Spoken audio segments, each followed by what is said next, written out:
Good afternoon and welcome back to the World Series of Board Gaming 2024. I'm Tom Vassell and I have with me here some of the hottest designers in the world.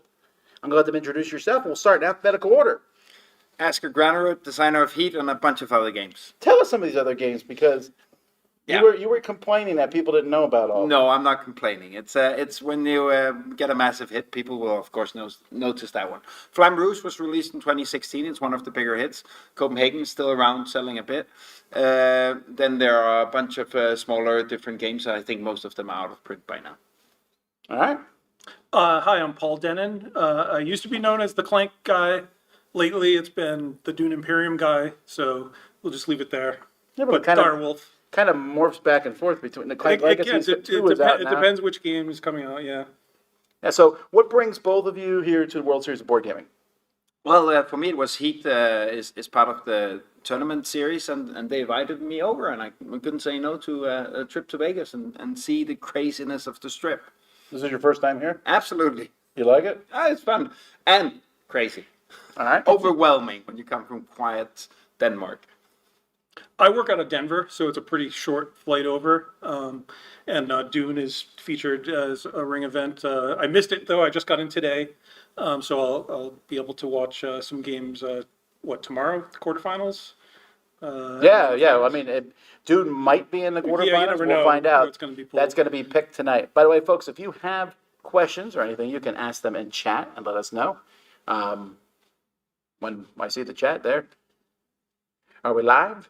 Yeah. Doesn't seem like people are jumping in. Okay, well, if you hear us, say hi. Anyway, so I heard that next year, someone told me, I don't know if it's true, they're switching from Dune to Dune Imperium. I mean, Uprising? To Uprising, yeah. Dune will get shifted into, I don't know what they call them, the Phoenix events, maybe? Something like that, the off-ring events. So how do you feel about, both of you have done the same thing. You've replaced your own games. So when people who played Heat said, we're never playing Flamme Rouge again. And people who did Dune Uprising said the same thing. Yours is actually pretty close. Yeah, I don't know that everybody has said, I mean, there's reasons to play the base. You did. Well, you weren't playing Flamme Rouge in the first place. Shh, you don't know that. And for sure, if you read on the forums, there are still people on a review that will say that they prefer. No matter what you do. Yeah. Even when a game is objectively better than the first one, people say, there's still people who play Twilight Imperium first edition. And I think I would take qualms with the objectively better. I think the horses for courses. Okay. Twilight 4 is much better than 1, but all right. I've done it a couple times because, Clank in Space, Clank Catacombs. Clank Catacombs is my personal favorite. For me, it kind of replaces Clank just because I grew up playing D&D. I really enjoy the what's around the next corner feeling, and Clank Catacombs gives that to me when I play Clank. Well, you both are big proponents of theme. You like theme in games. Your theme here is racing right now. What do you said Dungeons & Dragons. Do you still play role-playing games? Yeah, started back up during the pandemic, played online because I was kind of feeling alone, didn't really have a game group, so called up my friends and my brother, and we play just about every Sunday, but we take months off. Do you play role-playing games? Not at all. Do you play? So what's your favorite thing to play when you're not prototyping? So the game I've played the most throughout my life, and I still play regularly on a weekly basis, is chess. Really? Yes, chess. So do you play speed chess or? Yeah, different kinds of rapid chess, form of chess. But I also play slow chess, where I have a friend I play with, and a game might last a month because you got 2 days to take your next move, doesn't matter. And then sometimes we catch each other online and we play. I don't know, maybe 5 moves in 10 minutes or something. But I do both. Now, both of you are very fortunate, I think, to have a mega hit game, right? Regardless of not mass market, but amongst gaming, very, very popular games that you've done. How does that happen? Like, how do you do that with so many games coming out right now? Thousands and thousands of games a year. And we're talking thousands of good games. We're not even talking about chaff. There's many good games that come out. What's that spark that got your success? Do you want to start? Sure. I think first off, it's not enough to make a good game. You have to make a great game. And secondly, I think that even if you make a great game, you need luck. You need luck in the release schedule. You need luck that something else isn't grabbing the attention space of that section of the gaming field at the time it releases. You need the publisher to do a great job on all things when it comes out. So I think a little bit of both, and then the only way around luck is trying several times, and of course getting better as you go. But as part of the great game, I think what's really important is that the game doesn't have to be loved by all, doesn't have to be objectively good by everyone's standards.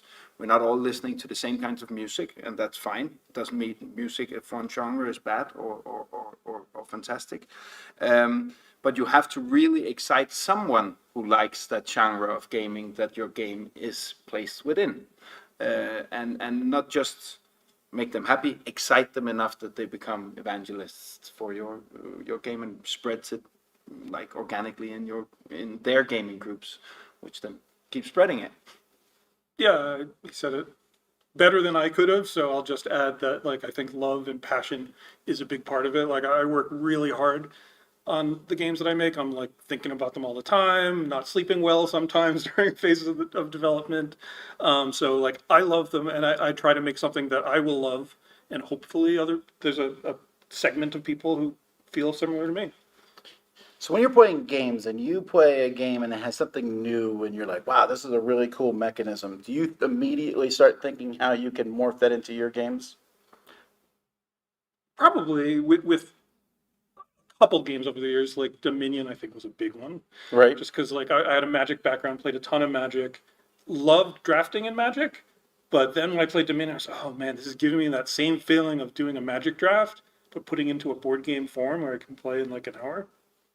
That was one that immediately got me thinking, although it took years before I was in the board game industry. I used to make video games. Did the Magic then inspire Clank? Yes, to some extent. Like, I think it's a great game. It's inspirational in general, from breaking the rules. Cards can do wild and crazy I should have things. asked Dominion. I meant Dominion. Oh yeah. Dominion, somewhat. Yeah, I mean, obviously, it was the one that brought that kind of deck building idea into a board game. So yeah, I have to give it props and credit for that. So a fun story is that I claimed that Magic inspired Dominion, and I claimed that Dominion inspired Flamme Rouge. Fair enough. Because at its core, Flamme Rouge is a deck thinning game. So it's specifically the Chapel card where you get rid of cards that made me make Flamme Rouge after playing Dominion. Well, Keith Brown in chat says, what's something you wish you knew before making your first game? What was your first game? Well, do you count my amateur games? Because like back in like my 20s in the 90s, I made multiple board games while I was working as a software developer, and that's where I basically made all my bad games. That's how I like to think of it. I spent, cheatery. Yeah, I mean, I pitched them at like Origins '96. I brought up a prototype and tried to shop it around, and basically Catan had just come out, and I saw it and I was like, yeah, my game is not nearly as streamlined and as cool as that, so I understand why people don't want to publish it.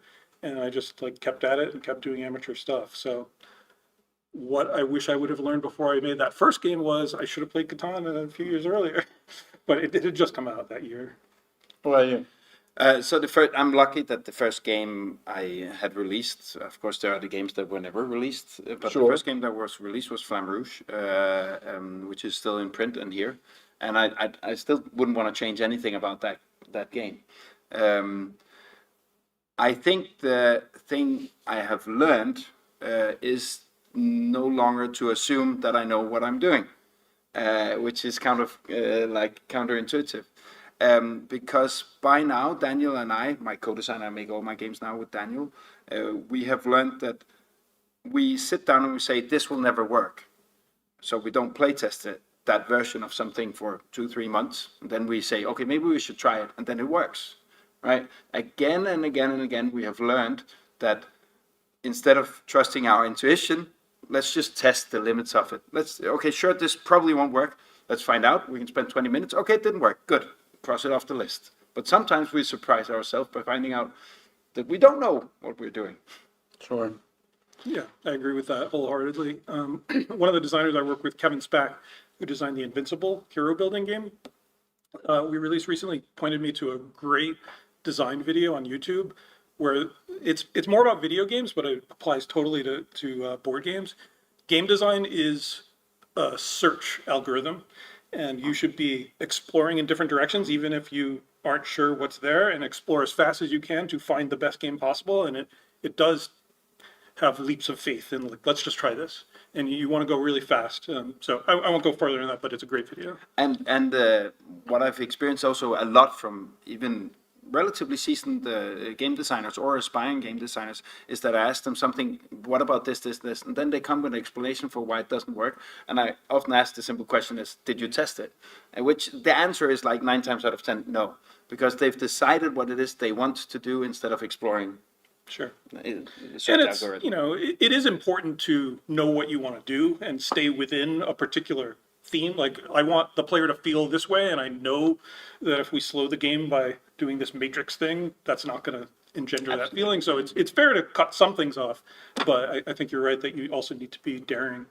We do have a small design philosophy, especially early on in a game, Daniel and I, where if people ask if they can do something in our game, we say yes.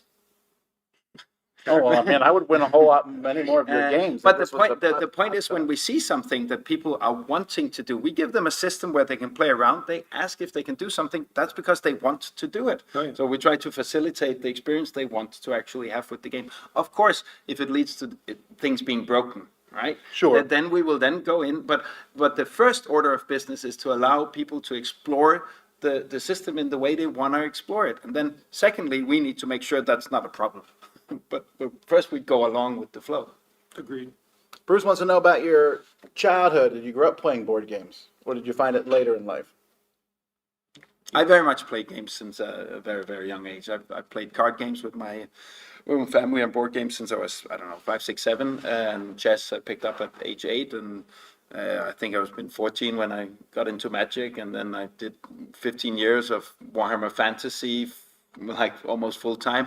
I don't know, it was occupying my sleep. And then when I ditched Warhammer, I decided I wanted to start exploring making my own games. So that's like, gaming has always been a part of my life. Always. Yeah, I can't really remember what the first game I played, but I played all those 70s, Sorry, Parcheesi, Yeah. Boggle, Scrabble, everything. And then in the 80s got into more war game stuff like Squad Leader, and just Cosmic Encounter was the first one that made me go, oh, that design is really cool. That's a great game. It is. So now both of you have a game in the World Series of Board Gaming, played at a competitive level. I doubt most designers think about the competitive level of a game when designing it. But what do you think about that, where now people are looking at the rules and how does this change and things like that? Does that change your design philosophy at all, or? I tend to like to build competitive games anyway, like interactive games, at least relatively interactive. I see my games as like hybrid of some from the Euro design school and some from the American design school. So it doesn't surprise me, and I can be competitive myself when playing games. So I think you start out with, I want to make a fun game regardless, and then it can bloom into something more with a competitive landscape, but you really don't start, I'm going to build a game for the competitive community. I agree. I wouldn't say we ever designed for the competitive community. I wouldn't say I'd be surprised by it. I come very much from a competitive scene as well. I used to organize tournaments in like figure tournaments like Warhammer Fantasy, and provide an organization for tons of others. So I've run events and run tournaments, and I still play competitively in Classic and stuff like this. So I do play. How well would you do competitively here against the Heat players? I wouldn't do very well. I would have a chance if I got lucky, but I wouldn't. I played Howie, who was one of the competitors. He didn't make it to the finals. He made it to semifinals at the thing, and I did beat him in one of the games. Then he beat me in 2 games after that. Oh, then you lost. I did beat him in one of the games. Well, that doesn't count. All right. What about you? I think I'd hold my own in the Dune games, although I'm much more used to Uprising now, so I would probably actually have lost some muscle memory for okay. the base Dune. Well, are you surprised by what people do sometimes in these games that you're not expecting them? Strategies that pop out? Like, I'm always impressed. I see people play these games. They play them differently than I do because they're on just a different level of gaming than I am. So I saw in the casual game, I saw Howie do one move that I hadn't actually ever thought about, but as before he actually told me he was saying he was doing something controversial, but I'd figured it out before he finished it. So my brain works in that competitive way. But he was intentionally not cooling down a heat card. Because if you cool it down, it means you're drawing an extra card from the deck, and he wanted his deck cycle in a few rounds ahead to hit at a specific point before he would shuffle to ensure what cards were in it. So he was intentionally, even though he had the resources, not cooling down a card. So has that happened to you? Not really. I played Dune hundreds of times, so I don't think I would be surprised. I'd be surprised by circumstance and like, wow, you got a ridiculous combo going, more so than a strategy that surprised me. But sometimes I feel like I see things like I've seen things in more recent versions of Clank, like Clank Catacombs. It seems like some of the things in there were to stop some of the things that happened in regular Clank. Certainly, Catacombs is more refined, more knowledge. Clank was a little bit different from the rest of my games because that was our first venture into making board games at Direwolf. So Right. I didn't play that hundreds of times before we published it. Not to say that we just like quickly rushed it out the door, but yes, I could have ironed things out a little bit better on Clank, on the first Clank. Now, do either of you play a lot of games online? Board games, I mean. No, not at No, all? I played Heat once on Board Game Arena, which was with Chris, where he beat me. And that's I think the only time I played a game. I play chess on my phone. Does that count as playing games No, online? chess counts online, Okay, yeah, then sure. then I play chess on my phone. Thanks, Chris. All right.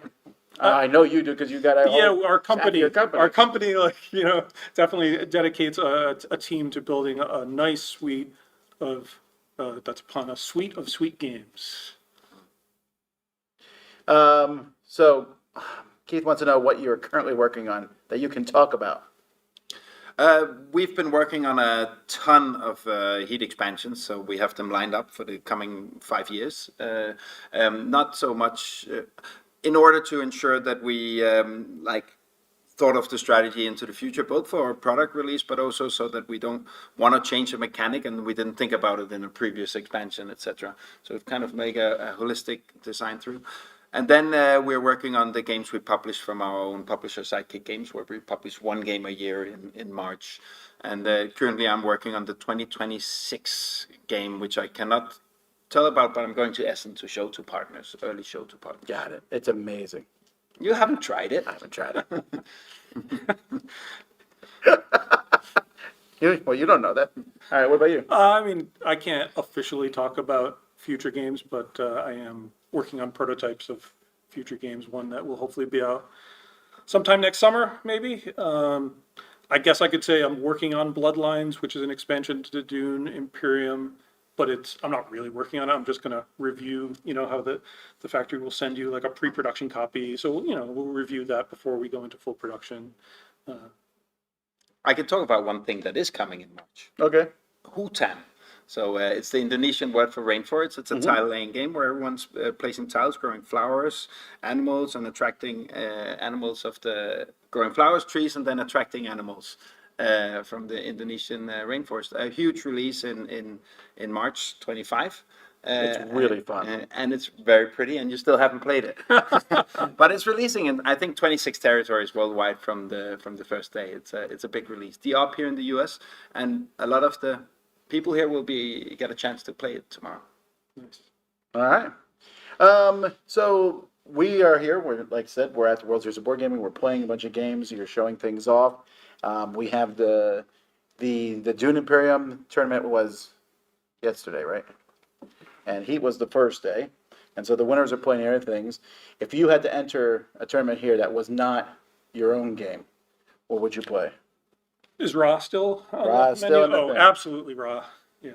I'll get smoked in any of them, so I could just go for fun and then play in one of them and get knocked out in the first round. And that doesn't matter if it would be Azul or Splendor or Ra, which I haven't played in at least 10 years. And I have played Dune several times and really, really like it. But even back home, I get smoked. And they are certainly not at the level of these players. So Yeah, the people here, it's definitely very high level play, like I said, but it's also a lot of fun, and there's a lot of open gaming here, different things to check out for. Bruce wants to know if you have input on the apps that are made of your games. Um, for my games, yes.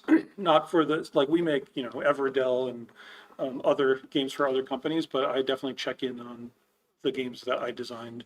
But I wouldn't say that I have like a lot of input. It's more just I'm kind of checking that the rules make sense, that we're translating them properly. But I give my opinions on the UI and stuff like that.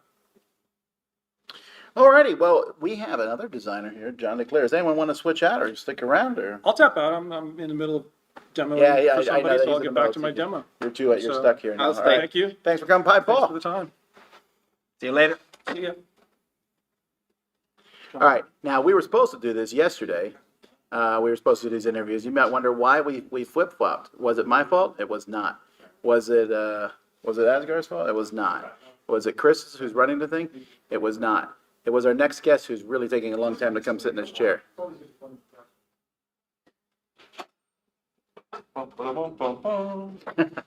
John D. Clair. So, did you just win the game you were in? I did just win the game I was in. That's disgusting. For people to design, you just said you're bad at games. This guy's winning everything. I did not say I was bad at games. I'm a former world champion and multiple time Danish national champion in several different games. Now, you said you were like the worst. I say I would get smoked in these games. That sounds like sandbagging. I've got the world championships I'm not and good. the, Don't and the worry about national me. championships to prove it. I'm happy. I don't need to. John made it all the way to the finals of Dune Imperium. Paul's game, yeah. That's right. And then you came in third, right? In a very well contested game, I just came up short. Yeah. All right. He's won every game. So what John does, I run Ready's at Bet all the time. John will come in and pretend he's never heard of the game before and try to snooker all the people into win. It worked last year. This year I did It terrible. really did, yeah. This year you did terrible. Last year you wanted just sauntered away. I'm like, sorry, everybody. Have you ever done that? Walk by some people playing Heat and pretended and just like, oh, I know the game. Absolutely. And they don't know who you are? Absolutely. Well, I want to talk about publishers here for a second. So you got Heat picked up by one of the most prestigious publishers in the world, Days of Wonder. Mm-hmm. And you were all over the place with publishers. Well, mostly AG. Sure, but you also have Brotherwise. Yes, more recently I've got things signed with other publishers. For a few Sure. years there, I was pretty much exclusive to AG. Was that like a thing that you had or just that you went to them first? Yes, without going into details, it was a thing that I had, yes. Well, is it like when you make It was a contract. right. That they had first right of refusal. Well, now you don't. I'm And assuming. that has expired, and we didn't renew it. That doesn't mean I don't intend to keep on working with them. Thank you. I keep on working with them. They're great. They do a good job. But I can now pitch to other publishers. And AEG is like very limited in how much they're taking right now, right? So I'm making more games than they want to publish, and they don't just want to publish my stuff, right? How do you guys decide what publisher to go to?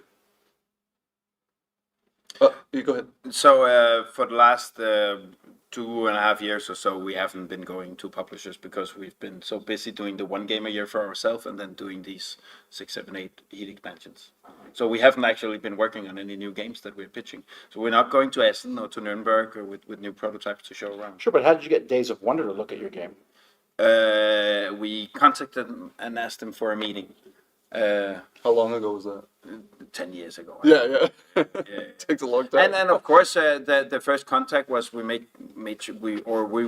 luckily at an event or turned up at an event through another publisher, and then we shook hands with some people and we made sure that we could actually write them an email.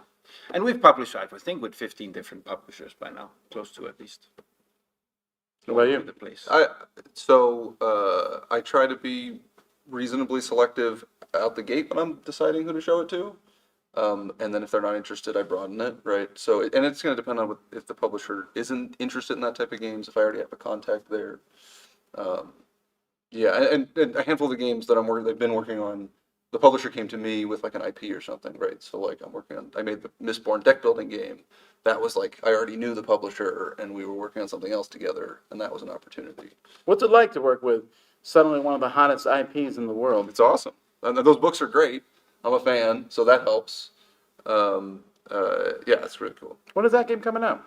I think pre-orders start in like a week or two, and then it's out in, I believe, December. Yeah. Oh, nice. Yeah. So you mentioned I can plug it real quick. Dun, dun, dun, dun, dun, dun. Where's your game? Yeah, yeah, sure. You're not prepared. Oh, that's so good. Yeah, you're a fan of the books, right? Oh, huge Yeah, fan. yeah, yeah. That's my second favorite fantasy series, probably. After, After the first, the big one. Stormlight? Stormlight's oh, I amazing. got news for that too. Okay. I've never heard of either. They're amazing books. I've never heard of them. You should read them. Brandon Sanderson, no joke, is the biggest fantasy author in the world. I heard about it. I heard Right of now him. he is. Yeah, he's written that. Oh, okay. Okay, so. I haven't All right, read anything of him. So you mentioned Heat 10 years ago. Is it frustrating the amount of time between signing a game till it is on the out in stores? It was when I first started, when I was like really excited. Like I signed a game and I'm like, I can't wait to get this in my hands, right? And then it's like 2 years, 3 years later, Now it's sort of like baked into my expectation, and I've got enough things in the pipeline that it's not. There's always something I'm coming not. out. I'm not. I understand the process. It's not a point of frustration. Yeah, no, I don't find it. Yeah, yeah, frustrating. It's just part of how it works. And now that I also publish, right, my thoughts are on, as I said, the 26 and the 27 game, and whatever released this year and it's releasing in 25 is like, that's going to excite other people, not me. Because You've played it 80 times already. It's already an old game. yeah, sure. And of course, most of them are games that are simple enough because we make some enough games that I enjoy to just sit and play them because I don't have to sit and think for 3 hours every time. Yeah.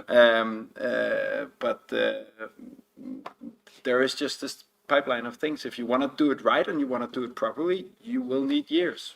Yeah. So what are your thoughts on the prolification and the domination of Kickstarter in the market right now? Oh man, you ask a weighty, contested question, I guess. Well, sure, because it's a big deal right now. Used to be Kickstarter was just something that happened. Now Kickstarter is there. Well, because Kickstarter's become something different than, at least for tabletop games, than it was sort of intended, or that most people think. Most people who aren't in the tabletop industry still think of Kickstarter as like a place where people can get their new idea and try to find funding for it to make Sure. it happen, right? Board games, in many cases, that's still what it is for small publishers, but a lot of big publishers kind of use it just as like a pre-sales platform. Mm-hmm. I have mixed feelings, but mostly professionally it's fine. I don't have a problem with it in terms of like it's not good or bad for me. In some cases it's good for me. You've had a few of yours Kickstarter, right? I have had a few kickstarted. Yeah, I have no super concrete opinion on it one way or the other. Yeah. You haven't had any of your games Kickstarter, have you? A few of them have been through Kickstarter, but I think Queen Games. Oh, the Queen ones, that's right. Copenhagen. They're mostly like also just pre-order kind of things. Oh, Queen doesn't even hide that fact. No. Their funding goal is $5,000. Yeah, I'm not sure what the question was because. Well, because Kickstarter's changed the industry a lot, right? To the point where the people are now talking about a game not the month or two before it comes out, but The a year. year or so Year before or it comes two. out. So this is what I'm saying. I think there are different parts of the industry, and I think where my design space is mostly, I don't think Kickstarter has largely impacted that part of the industry. I think Kickstarters and Kickstarter companies, if you talk to some of them here at Chip Theory Games, like a huge proponent of their turnover will be B2C, business direct sales to customers, and their business model is very much about building community and creating hype, and often about bigger games that can then want that community. I'm making 30 to 45 minutes games, right? It's Heat is one of the longest games we've made. That sometimes takes more than 60 minutes to play. Sometimes takes more than 60 minutes to play. So in my business model and what we're doing, it's retail, it's distribution, it's not selling 5 or 10,000 copies, it's selling 50,000 copies, but of course at a much lower margin, and then having to rely on actual retail shelves selling it, not community or content creators and hype and talk years in advance. So I think they're just different parts of the business, and my part, I don't feel super impacted by it. Yeah, I know a lot of publishers that initial boost of sales on Kickstarter because the margins are so much better, right? As it's even if they discount it from what the typical MSRP would be, Sure. their margin's way better, right? As a designer, would almost the dream, like the best would be like a really successful Kickstarter and then a long retail sales tail afterwards, right? Which, that's what we hope happens. So if you do get the long retail sales, Yeah. then the initial blip, which is nice, will in the Yeah, of long course. period thing will not be something Yeah, you of will course. remember over the years. But there's nothing wrong with either business model. I just think they're different, completely different. Well, what about the internet in general? Because now when you put out a game, no. I mean, you put out a game. That's you a have, big question if we're Sure. talking about the I'm not internet talking- in general. no, but the response of the internet to your games. Like, do you read the reviews and the comments and everything about your games and the session plays and the playthroughs? And I mean, there's a ton of content made all the time by everybody about games. Yeah. What are your thoughts on that? Do you try to shy from it or do you read it? I skim most of it, but not all of it. Yeah, I'm much better about not looking at it and watching it all than I used to be. Now it's mostly just like, I want to know what people think. Sure. I don't need to know what everyone thinks in detail, right? I don't need to read all the comments on BGG. Do you keep track of your rankings of the games? Just the one. I was like, Space Base was like going forward, and then it started going back, and then I'm like, all right, I don't care anymore.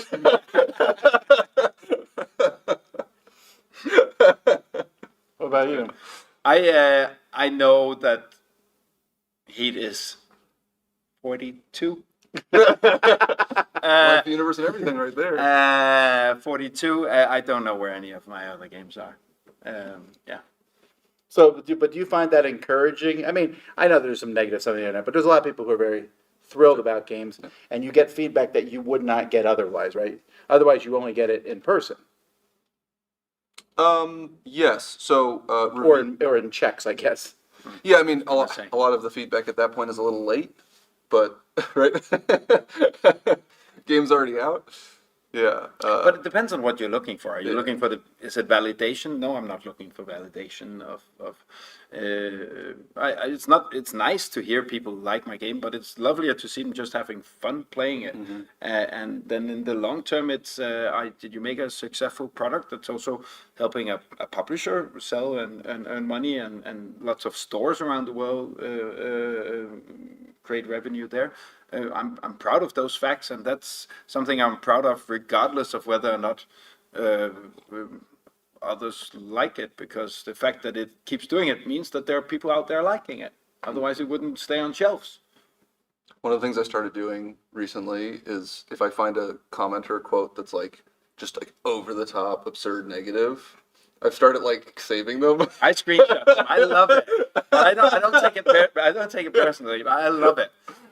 There's one comment on Heat. I don't remember if it's a 1 or a 2 or 3, but a low sure. rating. But he says I do not recommend this game. It's really blah blah blah. I can't remember details. I've played it 250 times on PTA, and it's like, oh, what's going on? Well, you should be thankful, right? Yeah. And then, At 240, I he was really like, don't know I'm not sure what I think of it yet. and then there's the thing where you get where it's like the guy whoever the commenters, they just rave about your game. Like, Yeah. this game's perfect. It fits perfectly. Everyone I played it with loves it, and then they're like 6. But that's the thing. People use ratings in different ways and different scales. You can't put anything into it. And also people come to it with vastly different qualities in being able to assess these things and also maybe express it. Preferences. Yeah, of it's course. fine. Courses for courses. Courses for courses. Yeah, I mean, and I just think it's interesting because sometimes I wonder what they think when they see these comments or different things. Because, I mean, you can find out if anyone on the internet says, I like a game, guaranteed one of the responses will be like, it's terrible. It's the worst game. And it doesn't matter what the You're game ridiculous for liking this game. Yeah. And it's more the other way around. If there are 100 people say they really like it, then people go out of the way to say they don't like it. Because you look cooler then. Yeah, because then you're I mean, being that's contrarian. your whole experience, though, right? You say, this is my opinion of this game, and then there's a long comment there about people telling you how wrong or right you are. Sure, but I mean, opinions are opinions. I always find it amusing when I go to a con and someone's playing a game that I said I don't like, and they're like, "Oh, sorry." I only apologize. I don't need to. I'm not going around hunting people down like stop playing the game. Yeah. If you're having a great time playing it, then who cares what anyone else thinks? Absolutely. And I think that's a good thing. I think there's too many games coming out, but that's just the way it's going to be. We can't stop that from happening. Now you've reused the same mechanisms in some games in other ones, and you've done it more than once or twice. What do you like stealing from yourself better than? Stealing from other. Well, no, I mean, but like, yeah, not stealing from others, but looking for newer things. Is it comfortable working with a system you already know? So it kind of depends on where the inspiration comes from, right? If I'm often a like mechanism first designer, I find some mechanism that I'm like, I've never seen that in a game before. How could that work in a game? And then often multiple game ideas are like, oh, these various pretty different styles of games could potentially work with that mechanism, right? It's like card crafting. Any game that has cards could be a card crafting game, possibly, right? So reusing that, but in very different games, right, is what I've done.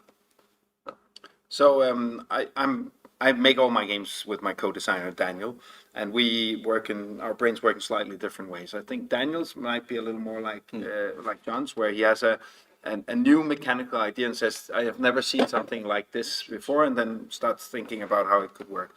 I very much look at other games and say, I don't like that, or I really like this element, but how could I extrapolate that into a whole game? So I really much get inspired by playing other games and stealing from them or getting inspired wherever that border is. But I've also said for years that I think people should just, if they think they can make a better Flamme Rouge or Heat using 90% of the same mechanics, go out and try.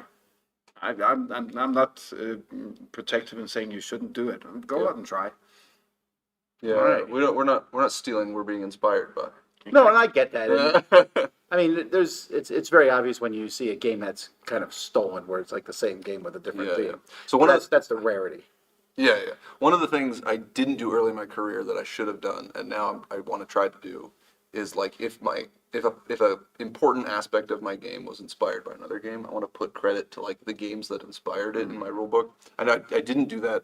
I don't think I did it with the first printer of Space Base, but obviously Space Base was inspired by Machikoro, right? Well, I didn't know that. I thought maybe it was inspired by Catan. Well, yeah, maybe Machikoro was inspired by, I don't know, right? But like Mystic Vale, I should have put in the rule book that was inspired by like Flip City and Splendor were like the two games that I like had ideas from that informed the game. So that's something when another game informs or inspires a part of a game, I'm trying to be better at being like, because now that I've seen games come out that were inspired by my games, I'm like, that's fine, great.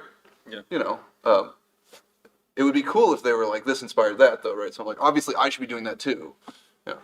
I think I go out of my way to just write it in a designer diary or something. Yeah, I wouldn't put it in the rulebook, but I'm not hiding the fact that 13 Days was inspired by Twilight Struggle, right? And I'm not. I talked here now that Flamme Rouge is inspired by Dominion, etc., etc. This is yeah. Now, a lot of people ask, people like, how can you get into full-time game designing? And the answer that we always give people is so few people in the world are full-time game designers. Although in the last 10 years, that number has That's increased changed a lot. dramatically. And in fact, you're there. Yeah. So what was the moment where you realized, hey, I'm full-time game designer? So I was working in the game industry anyway. Had a distribution company, and had been looking at a lot of different angles on the industry for sales numbers, etc. And Flamme Rouge had been increasing in sales year on year on year.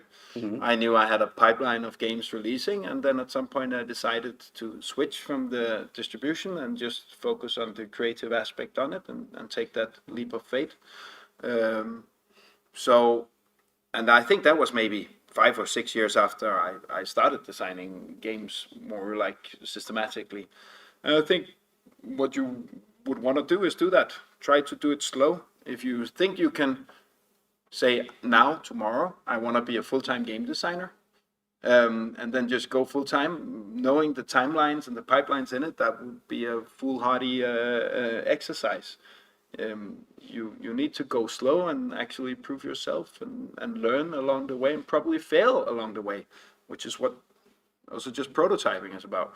I'm guessing what would you say for every game you have released? How many prototypes do you have in the drawer that never got released? That number's gotten so much better than it used to be. Like it was a very high fail rate, and it's much lower now. I agree. But I still have a Calyx shelf of like prototypes that I'm like, maybe I'll go back to it at some But point. let's say 10 years ago or 6 years ago, what was the hit rate? For me, I think I don't know the exact one, but we called it a 3-to-1.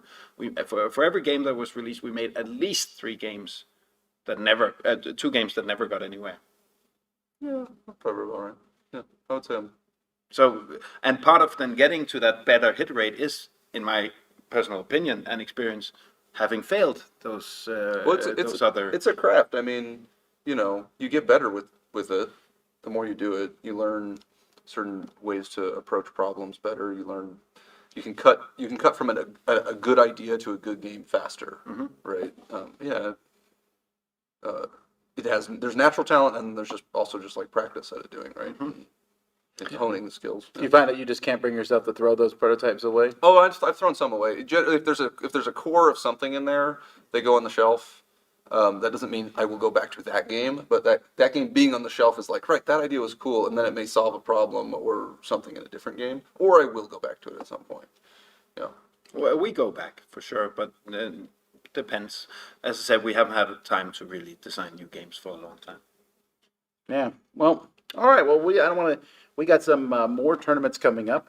Yeah. At 6 o'clock, folks, here, we will be showing off the final ring of the Ring Championship of Splendor. That's 6, right? That'll be 6. And then 8:30, we're going to be showing off Castle of Burgundy. Castle of Burgundy coming your way. And then at midnight, or somewhere around midnight, 11:30 or midnight, we're going to see who's playing in what tomorrow in the semifinals. Maybe you. Maybe. One last swing at it, so. I hope not. You're already a successful game designer. You don't need more in your life. He could win, though. He was a champion. I was a gamer and am a gamer first. Yeah, and that's good. And that's one thing I do enjoy here is all the game designers here are playing lots of games with everybody and having a good time where you're having a lot of fun together. So thank you both for coming on board. A pleasure. Here. Thank you, everybody, for watching. Thank you, Chris, and everybody for helping. Until next time, I'm Tom Vassell. I'm Asger Granerud. John Clair. See you next time.